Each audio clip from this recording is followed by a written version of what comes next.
Hello everyone. I hope you are doing great. Thanks for watching my previous videos and subscribing to my channel. And today I'm back with a new video. And here I would like to talk about a few things today on what is happening around the world about the aviation industry.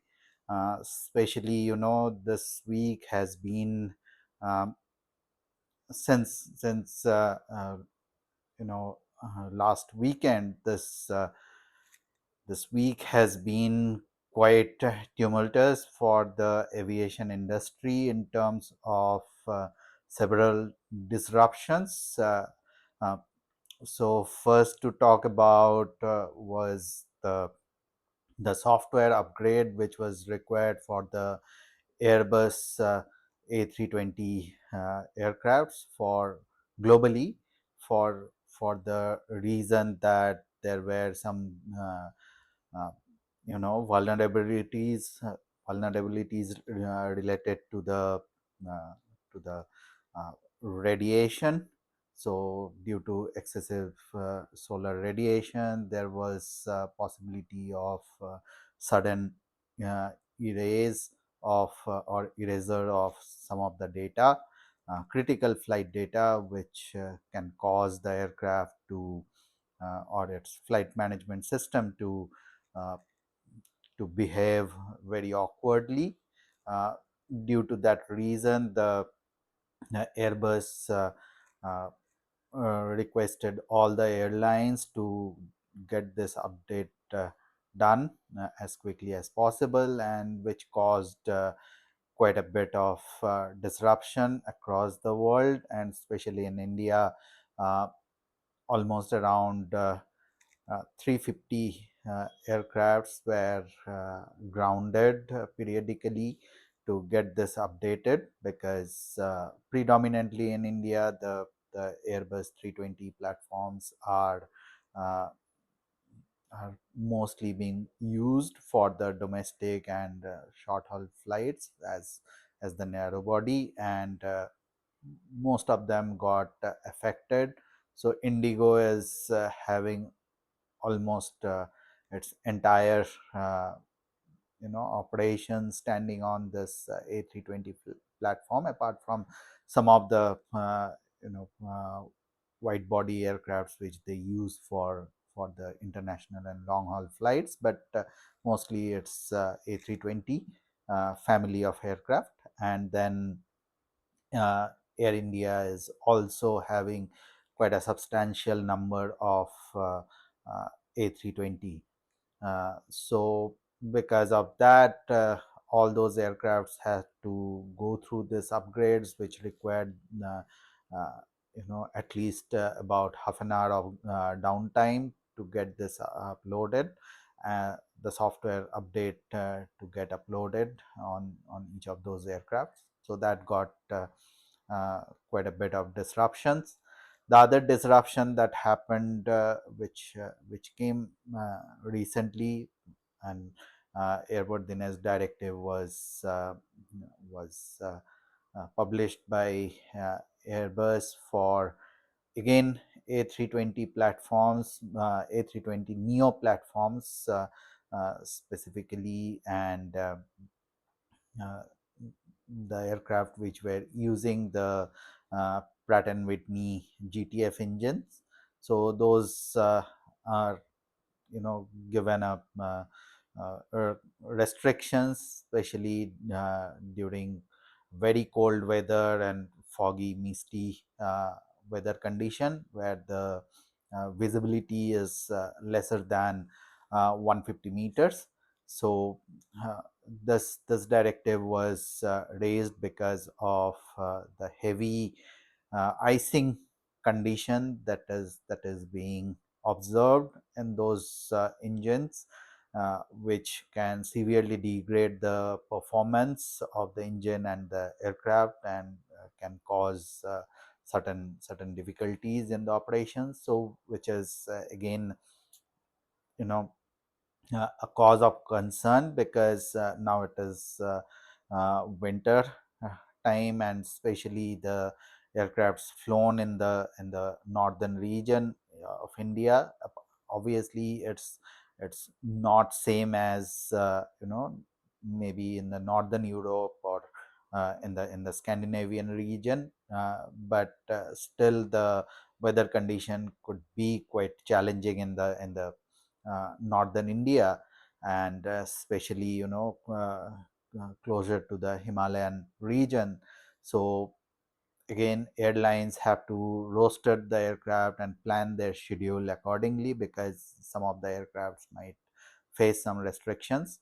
uh, Pratt and Whitney is working on the a long-term solution, but for the time being, there is no clarity of the uh, final solution to come in, and so there is this restriction in place, which will again could cause some of the disruptions and challenging situations for the airlines and the uh, passengers.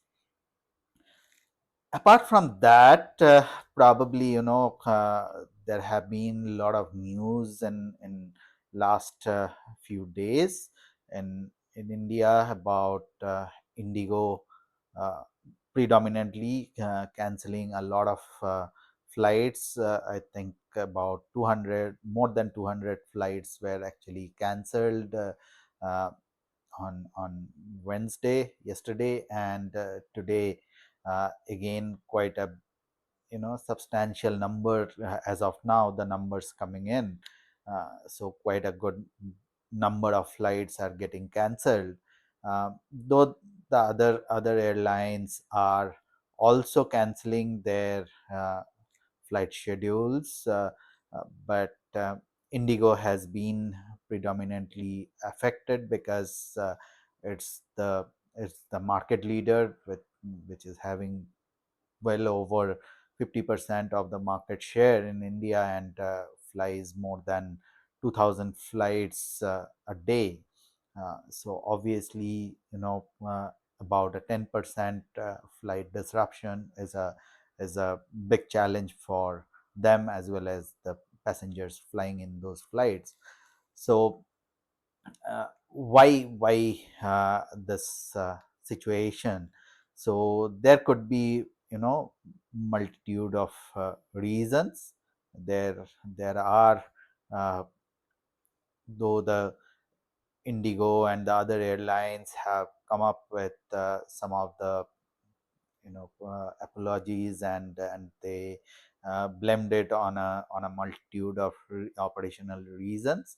uh, we can definitely understand there are operational reasons, and sometime suddenly there are technical issues, and for which the aircraft may not be really available at that point or something like that. But the major reason which has been cited was the FDTL, or flight duty time limitation, which has come into effect, which requires certain uh, limitations on the uh, flight that a pilot can take in a month, in a day, in a week.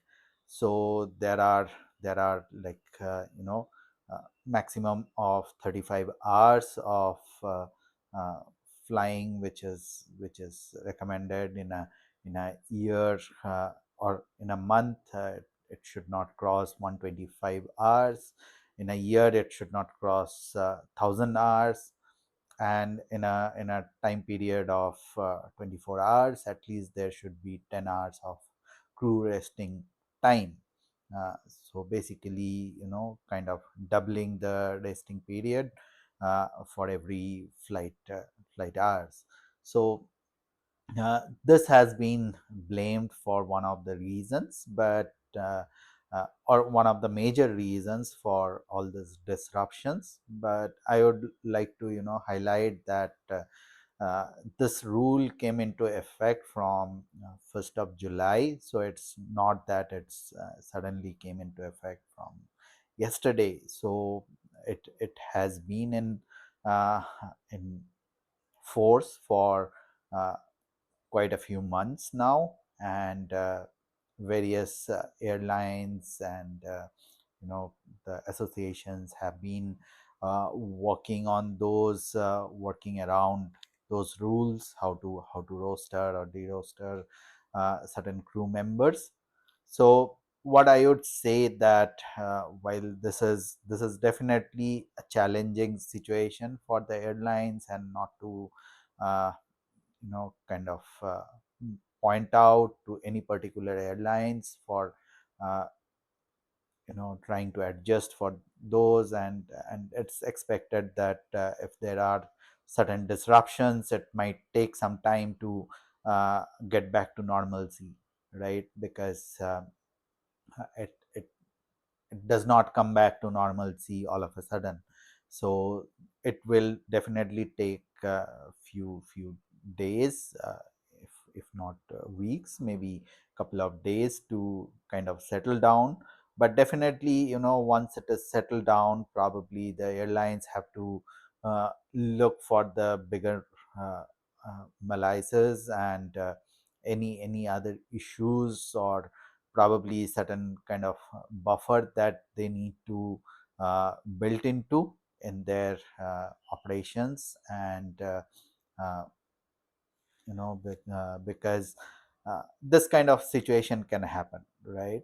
It's not that a sudden meltdown uh, is very new. Even in US or in Europe, some of the very very well known airlines had to face some of the situations which were uh, they did not predict during, say, uh, earlier during a rush season, during the vacations, and suddenly things started going downward spiral.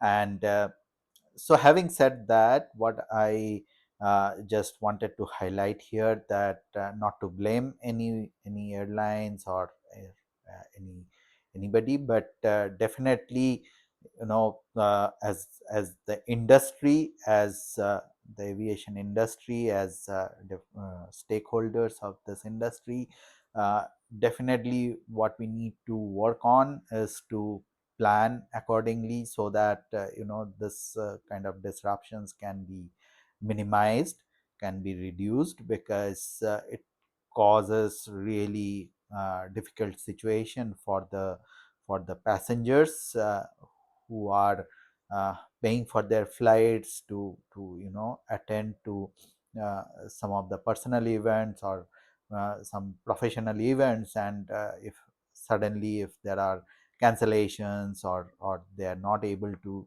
uh, get accommodated in some other flight, so they miss altogether, you know uh, all those important events of their life. So it's very very important for industry stakeholders to look at, and get into the details. I definitely do not want to get into too much of details in that this videos, because it might be a little overkill for the viewers. But I would be definitely happy to connect with anyone who wants to understand in more details, and feel free to connect with me. You can put your comments, or you can uh, email me, and we can definitely discuss in more details about what are the possible reasons, and what could be the possible solutions in such scenarios. So with that note, I would like to close this video today, and I am hoping to come back with a new video with a new topic of your interest in aviation and aerospace industry. So keep watching. Please subscribe to my channel, and uh, thank you for watching. Have a great day. Thank you.